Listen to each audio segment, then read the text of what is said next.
Hi పిల్లలు, ఈరోజు వీడియోలో సమ్మర్ యాక్టివిటీస్లో భాగంగా డాట్ మండల ఆర్ట్ ఎలా చేసుకోవాలో చూపించబోతున్నాను అనమాట.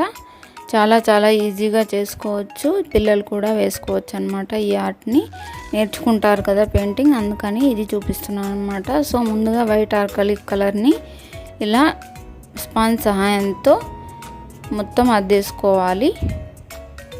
ఆర్కాలిక్ కలర్ లేకపోతే పోస్టల్ కలర్స్, వాటర్ కలర్స్ అయినా యూస్ చేసుకొని ఫస్ట్ ట్రై చేయండి. తర్వాత కావాలనుకుంటే ఆర్కాలిక్ కలర్స్ కొనుక్కొని ట్రై చేయండి. తర్వాత బ్లాక్ కలర్ కోటింగ్ వేస్తున్నాను మళ్ళీ. సో మనకి గ్లాస్కి ఏ కలర్ వేయడానికి ముందైనా వైట్ అనేది ఖచ్చితంగా వేయాలి, లేకపోతే ఆ కలరే కనిపిస్తుంది అన్నమాట. సో తర్వాత మనకి ఇంట్లో ఉన్న ఏ రౌండ్ షేప్ అయినా తీసుకొని ఇలా డాట్స్ పెట్టేసుకుంటే సరిపోతుంది. నా దగ్గర అయితే ఒకటి పెద్దది అది పెట్టుకునేదానికి ఉందన్నమాట, అది పెట్టుకున్నాను. తర్వాత ఇయర్ బడ్ సహాయంతో ఇలా చుట్టూతా పెట్టేసుకుంటున్నాను. చాలా సింపుల్గా అందులో అద్ది ప్రెస్ చేసుకుంటే సరిపోతుంది. తర్వాత ఒక బ్రష్ తీసుకొని దాని వెనక భాగాన్ని ఇలా పెడుతున్నాను. మీ దగ్గర బ్రష్ లేకపోతే పెన్సిల్తో అయినా పెట్టుకోవచ్చు. సో రౌండ్ షేప్ ఏదైనా తీసుకొని పెట్టుకోండి. మీకు చిన్నగా వద్దుతే ఇలా మొత్తం పడదన్నమాట, పెద్దగా రాదు. సో మీకు రౌండ్ షేప్ ఉన్నది ఏదైనా తీసుకొని అందులోకి అద్ది గట్టిగా ప్రెస్ చేయకుండా మెల్లగా ప్రెస్ చేస్తే చిన్న రౌండ్ వస్తుంది, గట్టిగా ప్రెస్ చేస్తే పెద్ద రౌండ్ వస్తుంది అన్నమాట. ఇలా ట్రై చేయండి మీరు.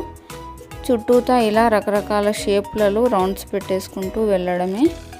చాలా ఈజీగా ఉంటుంది ఆర్ట్, చాలా బాగుంటుంది కూడా, లుకింగ్ కూడా. So first time painting try చేసే వాళ్ళకి చాలా బాగుంటుంది, తప్పకుండా ట్రై చేయండి.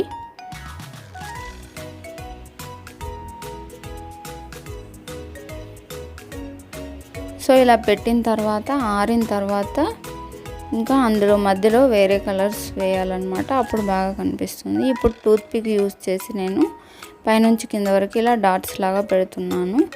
మనకి కలర్ తగ్గే కొద్దీ అది చిన్న డాట్ లాగా మారిపోతుంది. ఇంకా మనం ప్రెస్ చేసిన దాన్ని బట్టి కూడా మారుతూ ఉంటాయని చెప్పాను కదా సైజ్ అనేది. సో పైనుంచి కిందకి కొంచెం ప్రెస్సింగ్ తగ్గించుకుంటూ వస్తూ ఉంటే ఇలా పెద్ద నుంచి చిన్న వరకు వచ్చినట్టుగా కనిపిస్తాయి, చాలా బాగుంటాయి అన్నమాట. ఇదైతే బాదాం మిల్క్ ఉంటాయి కదా, ఆ బాటిలే అన్నమాట. వాటర్లో రాత్రంతా ఉంచేస్తే మనకి దానికి ఉన్న స్టిక్కర్ అంతా ఈజీగా పోతుంది, క్లీన్ అయిపోతుంది అన్నమాట, ఏ బాటిల్ అయినా సరే. సో వాటర్లో ముంచేసి పెట్టండి, తర్వాత నెక్స్ట్ డేకి ఈజీగా వచ్చేస్తుంది. పిల్లలు కూడా తీయగలిగేలా చాలా ఈజీగా రిమూవ్ చేసేస్తారు. దానికి గమ్ కూడా ఏమీ అతుక్కోకుండా చాలా నీట్గా అయిపోతుంది అన్నమాట. తర్వాత పొడి క్లాత్తో తుడిచేసుకొని యూస్ చేసేసుకోవచ్చు. చూసారు కదా, నేను ఇంట్లో ఉండే వాటితోనే సింపుల్గా డాట్స్ ఎలా పెట్టుకోవాలో చూపిస్తున్నాను. చాలా ఈజీగా మనకి డాట్ మండల ఆర్ట్ రెడీ అయిపోయింది కదా. మీరు కూడా తప్పకుండా ట్రై చేయండి. మీకు కనుక ఈ వీడియో నచ్చినట్టయితే మీ ఫ్రెండ్స్కి కూడా షేర్ చేయడం మర్చిపోకండి. ఇంకా నన్ను సపోర్ట్ చేస్తే కనుక రకరకాల వీడియోస్ తెస్తూ ఉంటాను మీకోసం. పెయింటింగే కాకుండా ఇంకా రకరకాల హ్యాబీస్ నేర్చుకునేలాగా ట్రై చేస్తాను నేను. సో తప్పకుండా సబ్స్క్రైబ్ చేసుకోండి. మీ ఫ్రెండ్స్కి, రిలేటివ్స్కి కూడా షేర్ చేయడం మర్చిపోకండి. ప్లీజ్ సపోర్ట్ చేయండి. సో చూసారు కదా, ఎంత సింపుల్గా వేసుకోవచ్చో కానీ ఎంత అందంగా కనిపిస్తుందో కదా.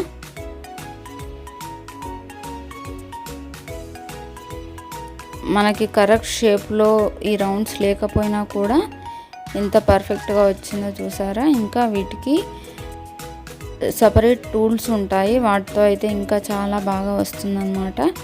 ఇంట్లో ఉండే వాటితోనే ఇంత బాగా వేయగలిగితే నార్మల్గా టూల్స్ కొనుక్కుంటే ఇంకా బాగా వేస్తాం కదా. సో ఈజీగా ఈ పెయింటింగ్ ఎలా వేసుకోవాలో చెప్పాను కదా.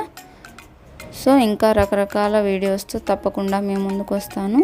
సపోర్ట్ చేయడం మాత్రం మర్చిపోకండి. ఈ వీడియో కనుక మీకు నచ్చినట్టయితే లైక్ చేయండి, షేర్ చేయండి. ఇంకా ఎలాంటి వీడియోలు కావాలో, లేదంటే నా వీడియోస్లో ఏమైనా ఫాల్ట్ ఉన్నా కూడా కామెంట్ రూపంలో ఖచ్చితంగా తెలియజేయండి. ప్లీజ్ నన్ను ఇంప్రూవ్ చేసుకోనియండి, సపోర్ట్ చేయండి. Thank you for watching. Final touchings ఇస్తున్నాను, చూసేయండి ఇంకా.